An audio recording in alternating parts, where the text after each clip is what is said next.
You're not lost, you're just unnamed. People always say, I feel lost. Like they woke up in a life they didn't sign up for, or like everyone else is sprinting towards something while they're still standing at the start line with no map. But let's get something straight. You're not lost, you're just unnamed. See, when we say lost, what we really mean is, I don't recognize myself in the life I'm living. And of course you don't, because most of us were never taught to name ourselves. We were handed labels, pre-written scripts, roles we were expected to play.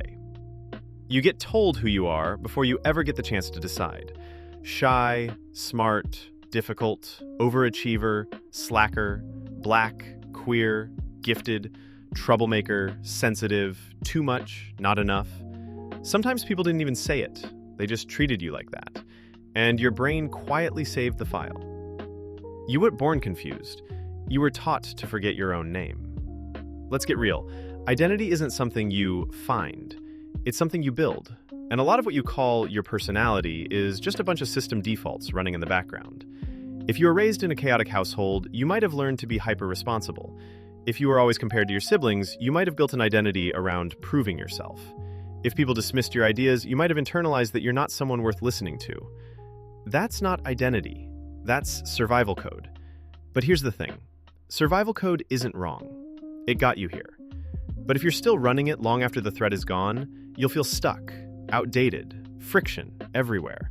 And that's when you start calling yourself lost, when in reality, you're just overdue for a system update. But here's how identity really works. It's not just what you believe about yourself. It's the rules your brain writes to protect your sense of self. I'm not a creative person. I always mess things up. I don't do well under pressure. I'm not someone who can be consistent. That's not truth. That's a self-fulfilling protocol. And the more you repeat it, out loud or in your head, the more it hard codes itself into your system. But here's the good news. If identity is code, you can rewrite it. Let's talk about what that actually means. Rewriting identity isn't some woo-woo, be your highest self fluff. It's exactly what it sounds like. Looking at the script your brain runs every day and deciding whether it still fits.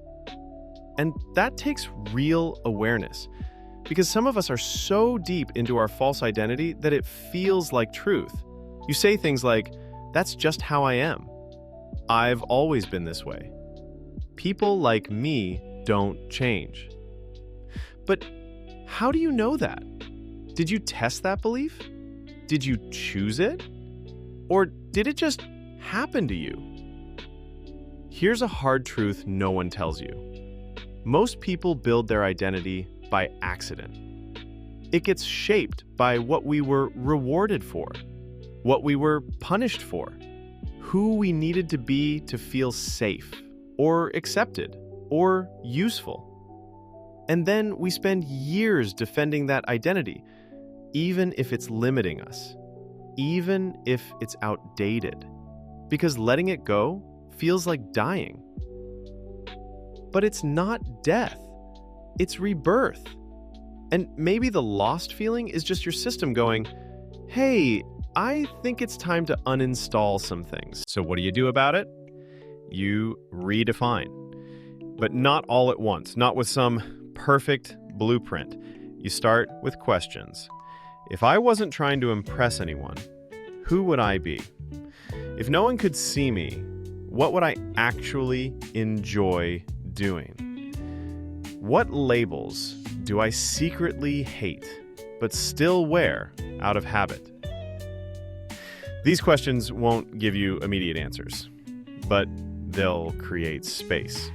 And space is what identity needs to grow into something real. Let's talk strategy. Here are 6 ways to rebuild identity on purpose, like an architect, not an accident. 1. Audit the inherited code. What beliefs are running in the background that were never yours to begin with? Challenge them. Speak them out loud. Hear how ridiculous some of them sound when exposed. 2. Choose identity traits like system specs. If you were a program, what features would the next version of you include? Not fluff, traits you respect. Disciplined, curious, calm, kind. Write them down, speak them often, practice small versions. 3. Align your environment. You can't build a new identity in an environment made for the old one. Clean your space. Change your digital inputs. Your system becomes what it consumes. 4. Create identity triggers. Link action to identity. I'm the kind of person who journals. I'm the kind of person who moves forward, even when it's awkward. These micro acts build reinforcement faster than motivation ever will.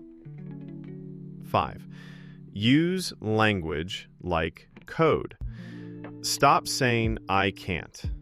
Say, I'm learning to. Stop saying, I always mess this up. Say, I'm debugging this part of myself. What you say compiles into what you believe. 6. Accept the updates. When you evolve, some people won't like it. They'll say, you've changed. And that's when you say, exactly. You're not acting. You're finally becoming. So no, you're not lost. You're just unnamed. And that means you're still free to define. Name yourself, version yourself, choose the system.